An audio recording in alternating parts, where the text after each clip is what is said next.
Yuta Okotsu has abandoned his humanity. What is up, YouTube? It is your boy Dougie D Fresh, and today we are talking about JJK chapter 261. If you enjoyed the video, make sure to drop a like so YouTube knows you liked it. Hit the subscribe button if you want to tap in with the future content, and hit that post notification bell if you want to be notified of said future content. Now let's get into it. Yuji crushes Sukuna's heart for Choso. Oh my goodness. Just seeing Yuji clutch that man's chest and squeeze while thinking about his brother was just such a satisfying moment. But unfortunately, Yuji was overshadowed moments later. This will probably be the longest JJK video I have up to date because we have a lot to talk about. Now, when it comes to JJK fusions, I like to give them, JJK characters that might share a body or something. I mean, as far as that goes for me is Meguna. People have been calling this form of Sukuna Meguna just to differentiate.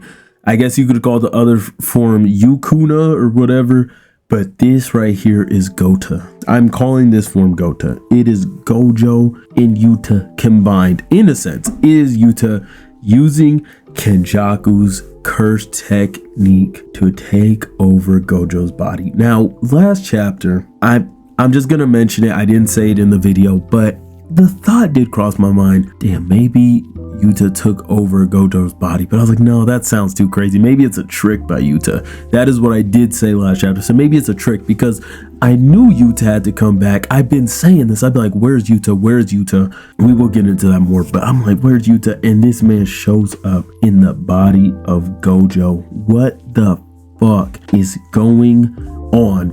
Now, I love that we got explicit confirmation of Yuta's curse technique, how apparently Rika has to be fully manifested for Yuta to use his copy ability. Unless he has his domain open, then he can use it. But we pretty much get confirmation that the other person has to be consumed, or at least a part of them has to be consumed, because I'm pretty sure we saw Rika consume Uro's arm. I still don't know what she consumed from Ishigori or from Inumaki that one time, but Inumaki could just be, a moment that was whatever. We don't think about that anymore, and it was kind of retconned with this new confirmation. But I still don't know what was eaten from Ishigori. I don't know if it has to be something as simple as a piece of hair, a fingernail, a finger, and then Yuta just heals it, whatever, because we see he has Charles Bernard's curse technique and he has Angel's curse technique. So how did he get those two things? Also, fuck Angel for not participating in this battle. I just had to say that again.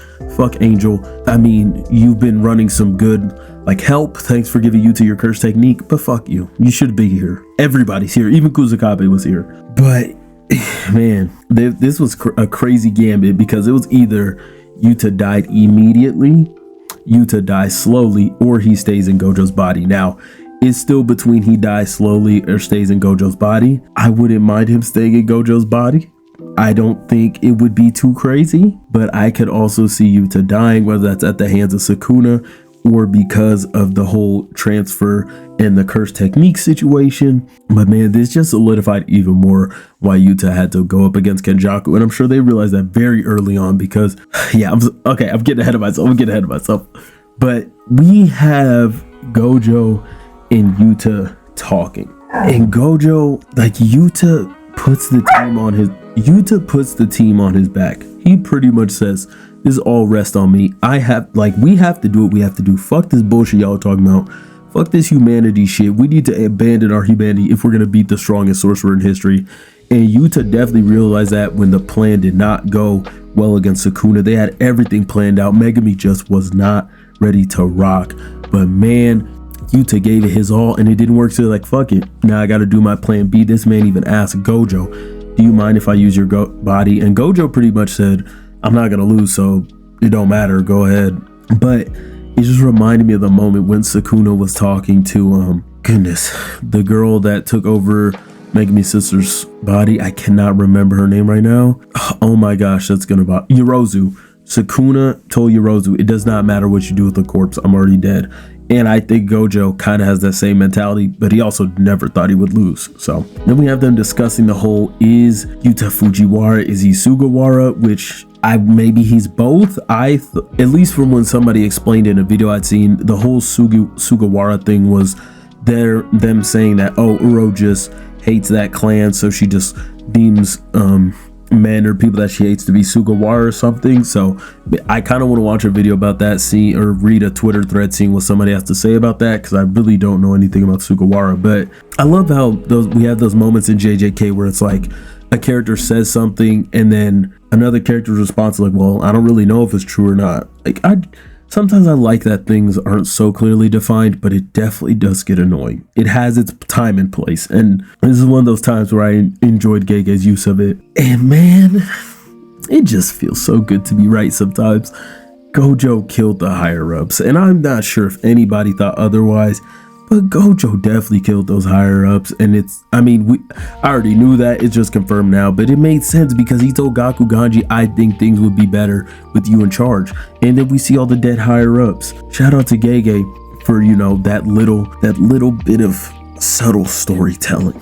And I just want to say, is it weird that I'm surprised that Yuta couldn't heal himself with the reverse curse technique? Now, I wrote this before really thinking about it, rereading the chapter, but honestly I'm not, because even Gojo, well, it was a world cut and cleave. Yuta did not get hit with that, but even Gojo, as fast he was to heal his arm and heal his neck before it got cut off, you know, couldn't save himself from getting sliced in half. So you know what, I take it back. I am still a little bit surprised, because given that it wasn't a world, you know, cleaving, a world cutting, dismantle, or cleave, or whatever, I'm a little surprised Yuta wasn't able to heal it. I want to say maybe Yuta didn't really care because he knew about plan B, but it's just a little shocking to me.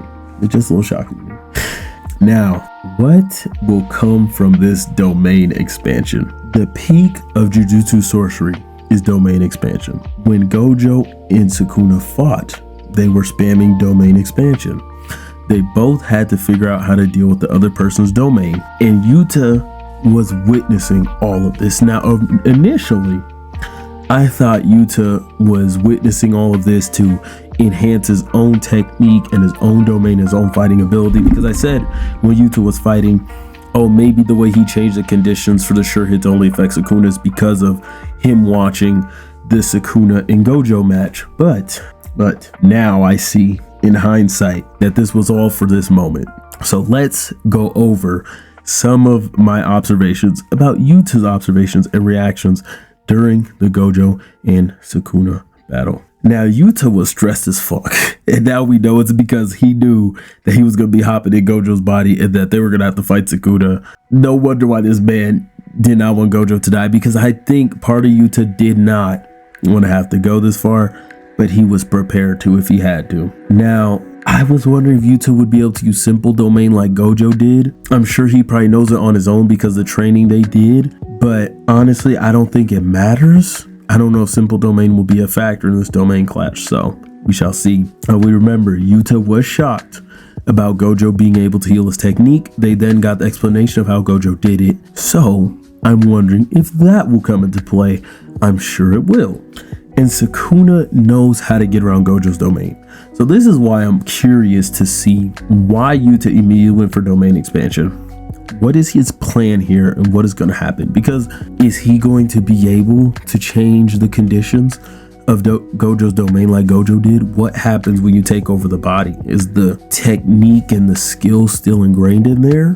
Because at the end of the day, Yuta does not have any experience with the Limitless or the Six Eyes, so we'll have to see. I mean, we did see that there was a little bit of Geto still in there when Kenjaku was talking to Gojo, so who knows, maybe Gojo will be there in the form of, you know, some type of remaining consciousness to give Yuta some tips, or, you know, talk to him before he dies or lives in his body forever. Now, this, I think, is the closest that we will get to True Kuna, as I like to call him, versus Gojo in just the pure sense, because I have my issues with, you know, Sukuna saying that he could beat Gojo, but then, you know, needing Mahoraga and all that stuff, which I will get into at a later date. I want to make a video about the Gojo Sukuna battle, but Sukuna does not have Mahoraga's adaptability. Now, again, Sukuna does know how to get around the domain. Sukuna has been spamming the binding vows, so maybe that'll come to bite him in the ass. But with no Mahoraga adaptability, I'm very curious to see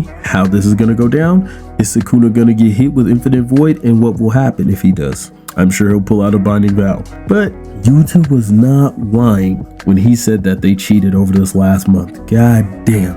And shout out to Yuji's friend for helping the transfer go smoothly. I still don't know exactly how his curse technique helped with all that, but shout out to him. He helped nonetheless. And Hikari's comment about Yuta talking about humanity just hits even deeper now. But that is the video. I was very excited to talk about this chapter, and I can't express how excited I am for when we come back. I am so very upset that we are on break, but I will be here when JJK comes back. So if you made it this far, thank you. If you enjoyed the video, drop a like. If you want to tap into future content, hit the subscribe button. And if you want to be notified of said future content, hit that post notification bell. It's just been your boy Dougie D Fresh, and I'm out. Peace.